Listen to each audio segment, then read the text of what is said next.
साध्वी प्रज्ञा सिंह ठाकुर सहित तमाम लोगों को जो है बरी कर दिया गया। मैं काफ़ी कुछ जानते हैं इस मामले में, क्या कहना चाहेंगे आप? मैं कोर्ट के निर्णय का अभिनंदन करती हूं और रिलीफ नहीं है, ये बहुत बड़ा न्याय है।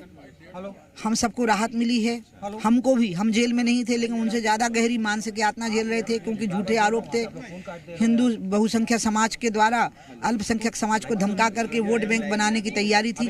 कांग्रेस अपनी वोट बैंक की नीति साध रही थी, उसमें पूरे हिंदू समाज को कलंकित कर रही थी और वो कलंक करने के लिए उन्होंने कुछ शिकार चुने, जिसमें आर्मी का एक अधिकारी चुना, एक साध्वी चुनी और उनके साथ और साथियों को चुना। और भी बहुत लोग पकड़े गए, जेलों में यातनाएं झेली और उनको कहा गया बीजेपी के कुछ खास नेताओं के नाम लो, संघ के राष्ट्रवादी संगठनों के वरिष्ठ स्वयंसेवकों के नाम लो और बताओ कि ये सब भगवान आतंकवाद की रचना कर रहे थे।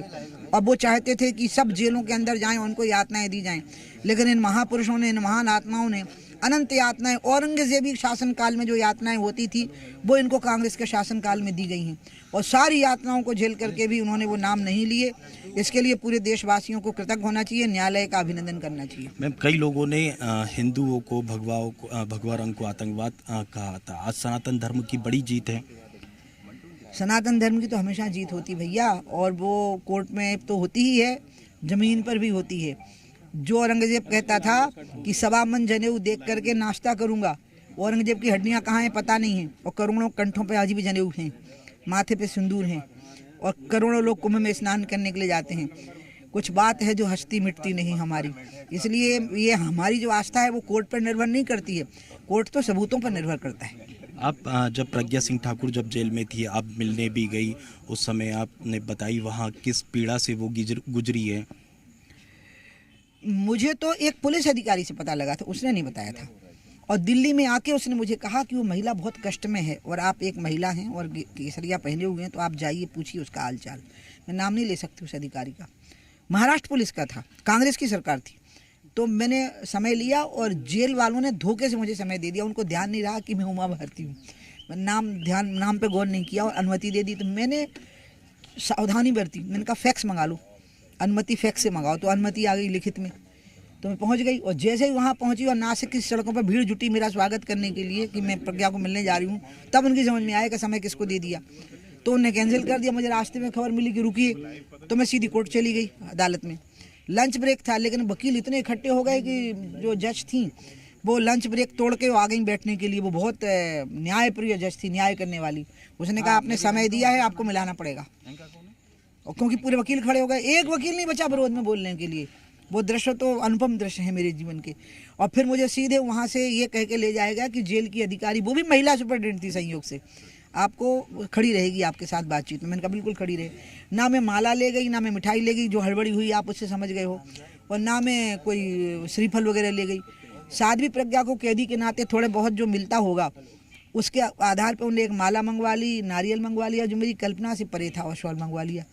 मुझे उड़ाया, माला पहनाई, श्रीफल दिया, तो मैं एकदम से रह गई।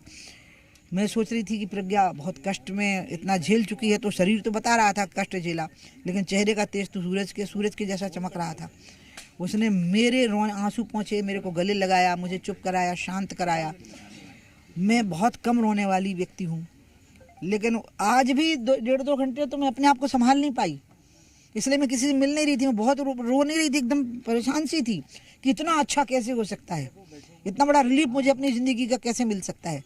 उस दिन जब मैं उसको मिली तो उसने मुझे जो संदेश दिया कि जाइए आप कह दीजिए पूरे हिंदुस्तान को कि मैं दीवार में जिंदा चिनवा दी जाऊंगी, लेकिन भगवान रंग को, हिंदुत्व को, हिंदू समाज को, राष्ट्रवादी संगठनों के महापुरुषों के ना कभी उनके नाम लूंगी और ना मैं कभी उनको कलंकित करूंगी।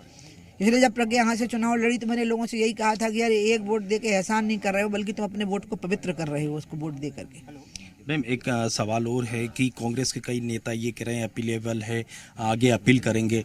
ये तो तकनीकी प्रक्रिया है जिसमें मैं कुछ नहीं बोल सकती, लेकिन ये जो कह रहे हैं ये वही तो लोग हैं जिनने हिंदू समाज को, बहुसंख्यक समाज को आतंकवादी बना करके, अल्पसंख्यक समाज को डरा करके, भगवान आतंकवाद शब्द का प्रयोग करके उनको अपने पक्ष में करने की कोशिश की है, तो वो लोग हैं ना।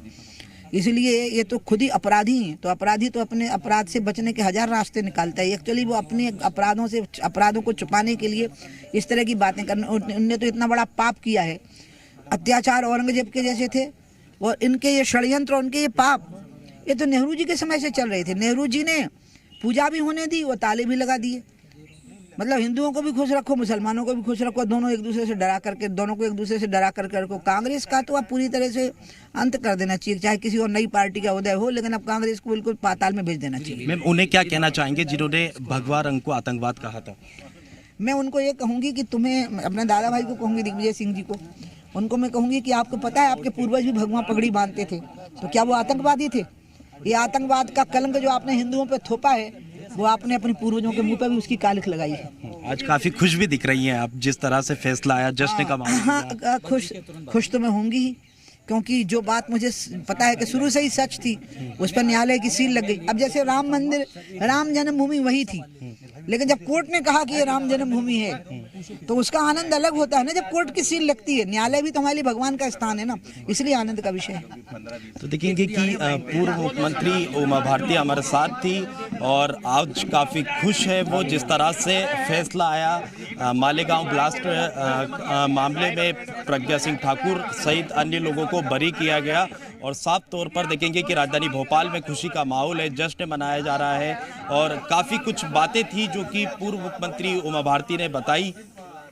निश्चित रूप से लगभग 17 साल बाद ये फैसला आया है और आज कोर्ट ने सभी आरोपियों को बरी किया है। इसके बाद जाहिर है कि जो भी प्रश्न चिन्ह थे उन सभी पर अब पूर्ण विराम लग गया है। बहुत